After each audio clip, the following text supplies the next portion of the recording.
Doctor Warda قتل case میں کیا پولیس جدید سائنسی اصولوں کو بنیاد بنا کر تفتیش کرے گی یا روایتی طریقے سے تفتیش ہوگی؟ یہ سوال زبان زد عام ہے، اور اس حوالے سے ہمارا آج کا ویلاگ انتہائی اہمیت کا حامل، انتہائی جو ہے وہ تحقیقی ویلاگ ہے، اس کو آخر تک دیکھنا نہ بھولیے گا۔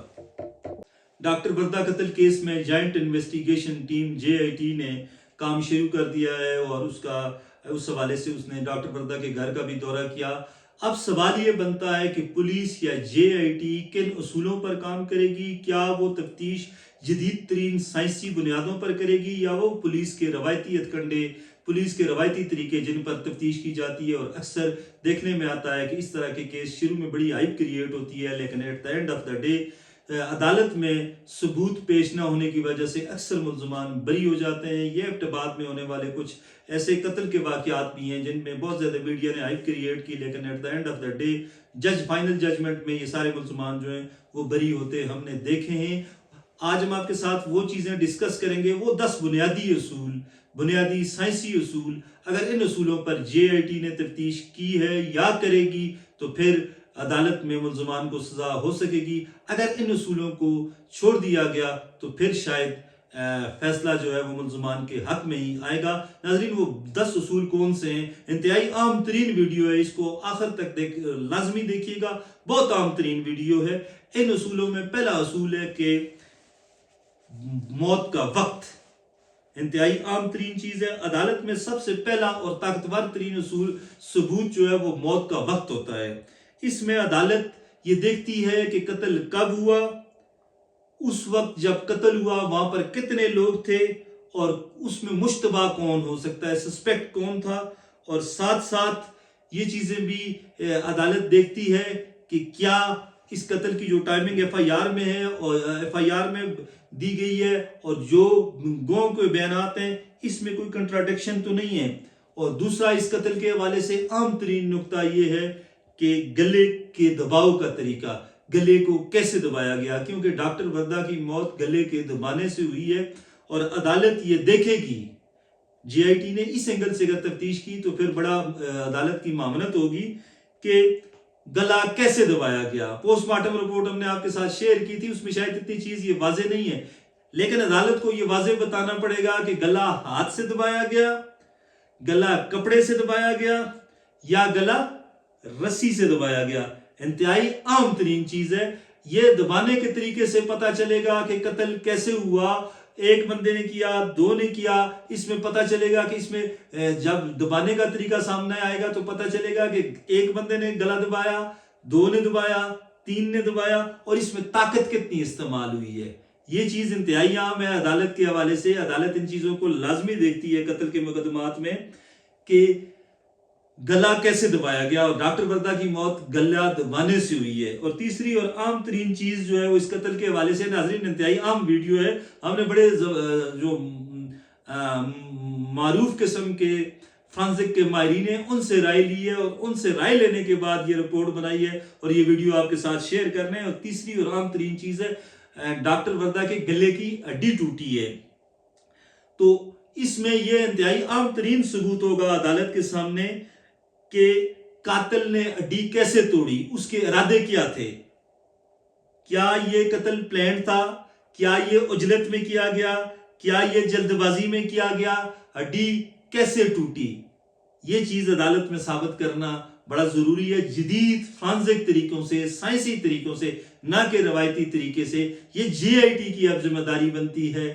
کہ وہ کس طرح اس اینگل کو دیکھتی ہے، یا پولیس جو تفتیش کر رہی ہے یا جو چالان پیش ہوگا اس میں یہ چیز شامل کرنا ہوگی۔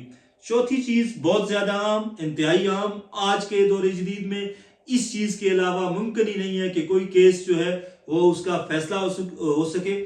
اس کو کہتے ہیں چوتھا جو وہ اصول ہے وہ ہے DNA ایویڈنس۔ DNA ایویڈنس کے بغیر تو شاید آج کے دور جدید میں کسی بھی قتل کا فیصلہ نہیں ہوتا۔ کیا JIT یا پولیس نے وہاں سے DNA کے جو ایویڈنسز تھے وہ اٹھائے ہیں، لیے ہیں، ناخنوں کے، کپڑوں کے، یا جہاں پر وہ یہ انسیڈنٹ ہوا ہے اس چیز کے क्या डॉक्टर वर्दा के केस में ये DNA एविडेंस लिए गए हैं या लिए जाएंगे। अगर नहीं लिए गए तो सीधे सीधे मुल्ज़मान जो हैं वो इसमें बरी होने के इम्कानात हैं। पांचवी चीज, एक और आम तरीन चीज, डिजिटल फॉरेंसिक और मोबाइल और डिजिटल फॉरेंसिक, मोबाइल और डिजिटल डेटा अदालत के लिए इंतहाई आम है। लोकेशन हिस्ट्री, इसकी उस वक्त उसकी लोकेशन हिस्ट्री क्या थी उन मुल्ज़मान की। कॉल लॉग्स यानी कॉल हिस्ट्री, डिलीटेड मैसेजेस, क्या उस मोबाइल को वहां से जो मकतूला का मोबाइल था क्या उसको लिया गया, क्या मुल्ज़मान के मोबाइल जो थे उस वक्त उनमें से कोई मैसेजेस डिलीट हुए नहीं हुए, इंतहाई आम। और जियो फेंसिंग का मतलब होता है कि किस इलाके में ये सारा कुछ हुआ, कौन सा टावर था, ये इंतहाई आम तरीन चीजें हैं। और अगर हमारी GIT ने या पुलिस ने इस एंगल से तफ्तीश की या करेंगे फिर तो चीजें बेहतर हो सकती हैं, लेकिन ये इंतहाई आम तरीन एविडेंस है जो अदालत मांगेगी। और छठी आम तरीन चीज है crime scene preservation. Crime scene को महफूज बनाया गया या नहीं बनाया गया। अगर क्राइम सीन को महफूज बनाया गया फिर तो ठीक है, अदरवाइज अगर वहां पर गैर मुतलका लोग दाखिल हुए और फिर वहां के जो फुटप्रिंट्स थे, फिंगरप्रिंट्स थे, वो लिए गए या नहीं लिए गए। अगर हमारी पुलिस ने, क्योंकि GIT के लिए तो अब मुश्किल होगा, अगर पुलिस ने वहां से फिंगरप्रिंट्स लिए, फुटप्रिंट्स लिए और वो आपस में मैच कर गए उन मुल्ज़मान के, फिर तो ये अदालत में ये चीजें आसान हो जाएगी, अदरवाइज ये फिर मुश्किल होगा। और पता नहीं ये हमारी जो पुलिस है या GIT है उसने वो इस हवाले से क्या इकदाम करती है। अगला जो पॉइंट है, सातवां, मोटिव, मकसद किया था कत्ल का, ये अदालत में साबित करना बड़ा जरूरी है। और ये जदीद साइंसी तरीकों से भी साबित हो सकता है और पुलिस के पास जो तफ्तीश के तरीके हैं रवायती, उनसे भी हो सकता है। अदालत ये पूछेगी पुलिस से, मुल्ज़मान से, जो डिफेंस है उससे पूछेगी कि मकतूला को कत्ल क्यों किया गया। क्या ये कोई इंतकाम था, क्या कोई ये हसद था, क्या कोई फाइनेंशियल मकासद थे इसके, या ये किसी किस्म का पर्सनल डिस्प्यूट था।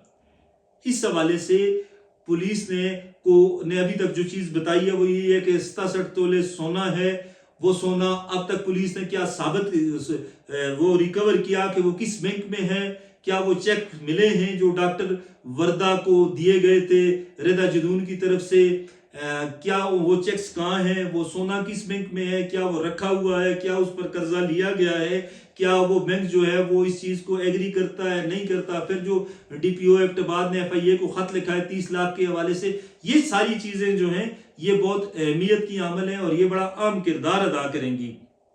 आठवां भी बड़ा आम तरीन नुक्ता है कि लास्ट सीन प्रिंसिपल, कि मकतूला के साथ आखिर में कौन देखा गया। हमें जो इतलात मिली है, जो वीडियोस के जरिए, जो CCTV फुटेजेस के जरिए, लास्ट सीन प्रिंसिपल में रिदा जदून जो है वो नजर आती हैं। ये बहुत आसान होगा साबित करना पुलिस के लिए, बहुत आसान होगा अदालत में साबित करना कि लास्ट सीन प्रिंसिपल में रिदा जदून नजर आती हैं। नवा असूल है injury pattern versus suspect strength, कि क्या जिस तरह बताया जा रहा है कि उसका गला दबाया गया, एक आदमी ने दबाया, 2 ने दबाया या 3 ने दबाया, इसमें आम तरीन चीज ये है कि क्या जो मेन मुल्ज़िम है, क्या इतनी ताकत उसमें है या थी कि उसने अकेले अगर दबाया है तो फिर वो उससे गले की हड्डी टूटी और वो मौत हुई। ये इसमें साइंसी उसूल जो है वो कारफरमा होंगे और साइंसी तरीके से जो है GIT को और पुलिस को इस हवाले से तफ्तीश करना होगी। और 10वां आम तरीन जो इसका प्रिंसिपल है वो ये है कि स्टेटमेंट्स एंड कंट्राडिक्शंस, यानी कि बयानात और उनके तज़ाद। क्या मुल्ज़मान ने अभी तक बयानात बदले हैं, अगर बदले हैं तो क्यों बदले हैं, अगर नहीं बदले फिर तो ठीक है। फिर आया मुल्ज़मान पुलिस के सामने जो बयानात दे रहे हैं GIT के सामने भी वही देंगे, और क्या वो बयानात जो है वो अदालत में भी जाएंगे या इनमें तज़ाद आएगा। ये बड़ा आम तरीन जो है वो नुक्ता है। ये 10 वो उसूल थे नाजरीन जो इस केस के हवाले से इंतहाई आम है। इसमें साइंसी भी हैं, फॉरेंसिक भी हैं और पुलिस की तफ्तीश के हवाले से भी हैं। वो 10 उसूल ये हैं। आखिर में हम आपको एक दफा फिर बता देते हैं कि मौत का वक्त, दूसरा ये है कि गले के दबाव का तरीका, तीसरा गले की हड्डी टूटना, चौथा DNA एविडेंस, पांचवा डिजिटल डेटा एंड मोबाइल, छठा क्राइम सीन प्रिजर्वेशन, सातवां मोटिव, आठवां लास्ट सीन पर्सन, नवा जो है वो इंजरी पैटर्न वर्सेस सस्पेक्ट, और 10वां स्टेटमेंट कंट्राडिक्शंस। अगर हमारी पुलिस ने और JIT ने इन जदीद तरीन उसूलों की बुनियाद पर इस केस की तफ्तीश की तो फिर शायद मुल्ज़मान को दुनिया की कोई ताकत नहीं बचा सकेगी। अगर वही रवायती तरीके अपनाए गए पुलिस के तो फिर शायद मुल्ज़मान करार वाकई सज़ा से बच जाए। उम्मीद है आपको हमारा वीलॉग पसंद आया होगा। खुश रहें, आबाद रहें। अल्लाह हाफ़िज़।